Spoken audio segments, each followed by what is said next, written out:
Well, I guess Abel Sanchez and all the naysayers are right. Canelo Alvarez ends up giving his title to Triple G just as Golovkin asked. He says, "Give me my belt." He said, "Yes, sir. Here you go." Beat him before getting in the ring.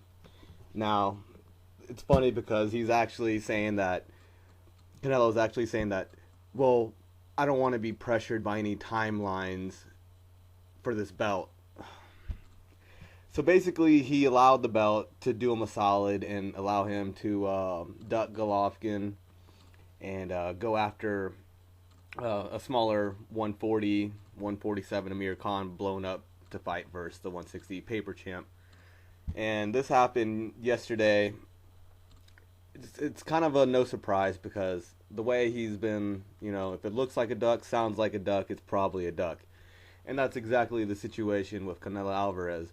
Saul has been, talking all this shit, looking like an idiot, lying to everyone twice in a row, two fights back to back of his, in the Cotto fight and in the Mir fight. He said he would fight Triple G next, right then and there. Of course, that's total horseshit and lies, but it's his way of trying to fool the casual fans or the gullible, idiotic fans that will believe anything that they're told, anything that they hear. Well, us true fight fans, we know the proof's in the pudding, and the proof is in the ring. Not when they announce a fight, but once you see two guys standing across from each other in that squared circle.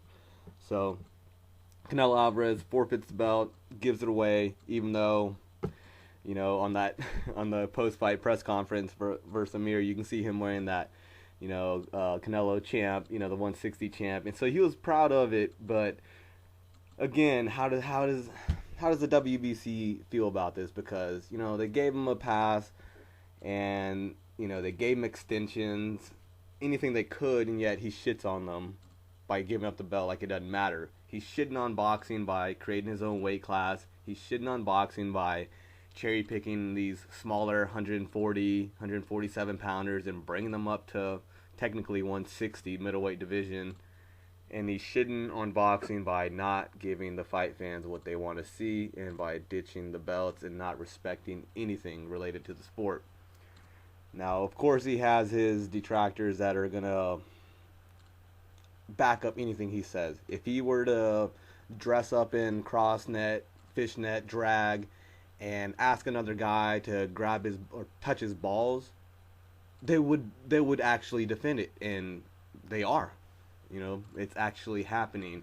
This guy could do anything and everything. He can have a cokehead promoter that constantly lies. He can lie his ass off live on pay-per-view to his fans, and they will still defend him.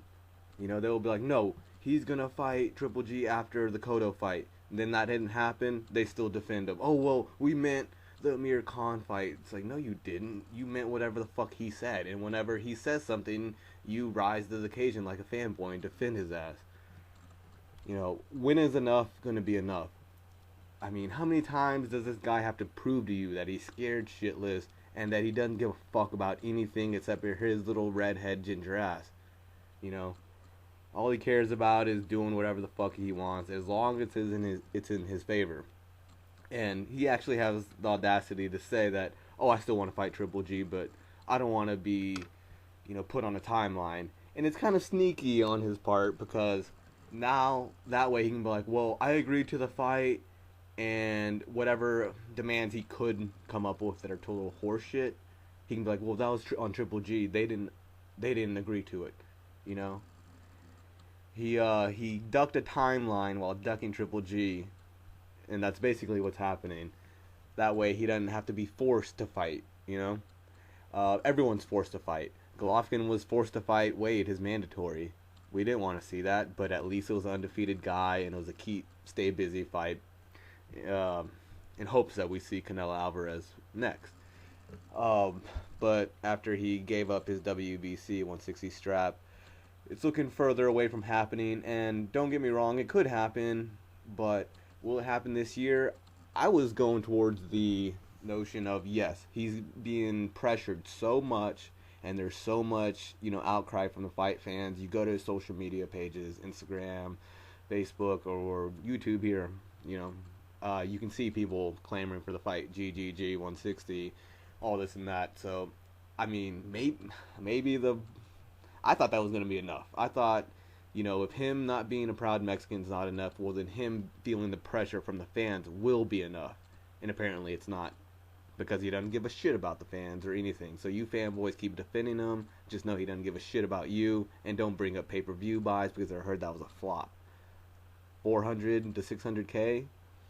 Okay. Anyways, I mean, I'm still optimistic that it can happen, but I just think that the pressure has to be a little more. We gotta tighten the noose around his ginger head, you know. And that's the only way we can just pressure, and boycott all his bullshit pay-per-view fights, unless it's, you know, someone like, I don't know, he moves up and fights Danny Jacobs or something. I don't know. Anyways, this is just a clown show, a coward show. It's a duck walk for Canelo Alvarez. Let me know what you guys think. Will you actually man up? Or is ditching the belt just a way of ditching the fight and ducking the fight? Third Coast Boxing, I'm out.